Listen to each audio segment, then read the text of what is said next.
मेरे सुख में तू सुखी, दुख में मेरे रोए, कांटे चुन चुन राह के फूल रही तू बोए। नमस्कार, मैं हूं खुशबू सिंह और आप देख रहे हैं UNN इंडिया। आज मैं एक ऐसी माँ की कहानी सुनाने जा रही हूँ जिसे सुन मैं खुद भावुक हो गई। अब आप सोच रहे होंगे ऐसे कई किस्से हैं, लेकिन इस कहानी बाकी किस्सों पे कैसे भारी है। तो बताइए, ऐसी कौन सी माँ है जो अपनी बेटी की पढ़ाई के लिए अपनी किडनी बेचने तक की तैयार हो जाए। सिर्फ यही नहीं, इसका परमिशन भी DM से मांगा। क्या है पूरा मामला, आइए आपको मैं आज बताती हूँ।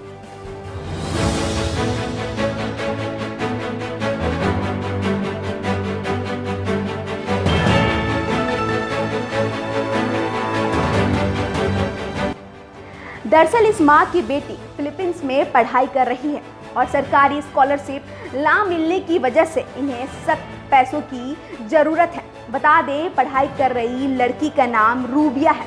रूबिया को आंध्र प्रदेश सरकार की विदेशी विद्या देवेना स्कीम के तहत कम से कम 10 लाख रुपए की स्कॉलरशिप मिलने वाली थी। हालांकि राज्य के मुख्यमंत्री जगन मोहन रेड्डी ने 15 लाख कर दी थी, यानी 5 लाख बढ़ा दी थी।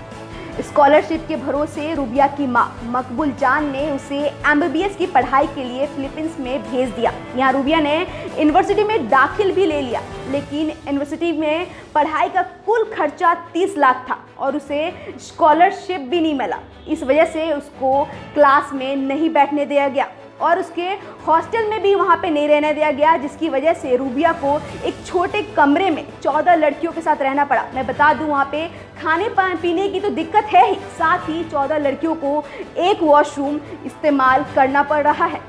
अब जब बेटी के ऐसे हाल हो तो माँ को कैसे देखा जाए।